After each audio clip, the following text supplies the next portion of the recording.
Okay, then thanks for explaining that about research paradigms, and I think the importance of why we really cannot achieve full objectivity in the research That's a that we biggie, do. yeah. Yeah. So that's gotten me to really start thinking about a few more questions. So does that mean that I should only adopt a qualitative kind of approach to my research?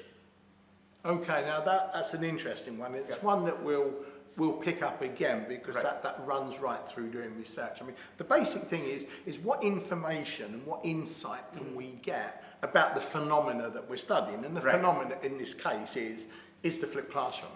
Now, given that we are within largely an interpretive paradigm, which means that we can't talk about it being absolute, but what we can do through a qualitative make references approach and make best interpretations. That's right. Okay. So we can talk to the students. We can get some idea of how they feel about the various things that we're doing. For example, are they comfortable in using the online environment? Do they find that certain things that we're doing makes them feel connected and motivated? Right. So that's why the kind of methodology of qualitative research is more about in-depth interviewing, things like observation. It's a more holistic thing, whereas with quantitative research, it's more about numbers and consistency.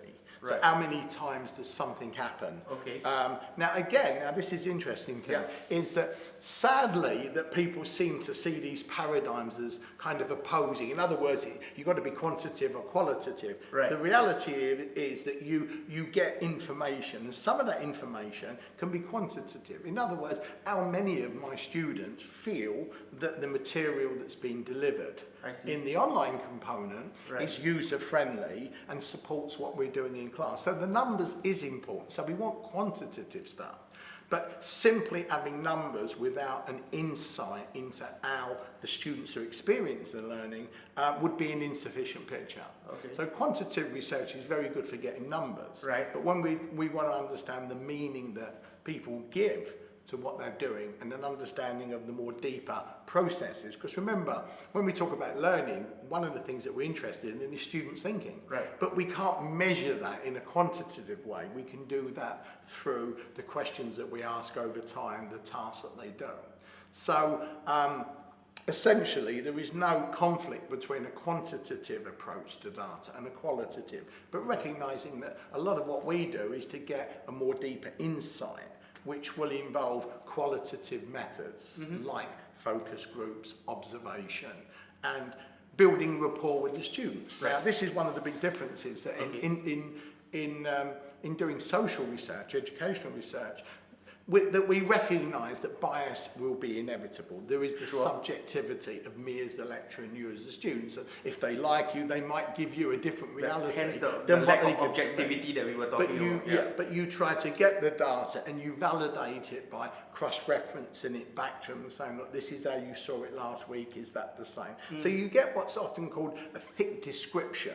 Because the students could change from week to week. If they've had a bad day, they might be quite negative to what you're doing. On another day, they might be different. So we try to capture enough of that reality through our methods over time to make useful interpretations about what is going on, and particularly if we can identify what's helping the learning process and do more of that, and what is not helping the learning process, and over time doing less of that. So that's the essence. That qualitative research is a much more intersubjective, interpretive process over time, rather than a quick, let's count numbers, which you can do with a questionnaire. If you do a questionnaire and say, do you have a dog? Fairly easy. You know, people either have dogs or not, and they're usually not going to hide the fact that they've got a dog or not got a dog, unless they're staying somewhere where you're not supposed to have a dog. But generally, it's easy to get numbers of things that don't involve meanings, motives, and people's feelings. Okay. So that's probably the best way of thinking about qualitative research. Okay. In relation to quantitative research. Well, I think it's good to know that it clarified something for me. I used to think that you have to do one or the other.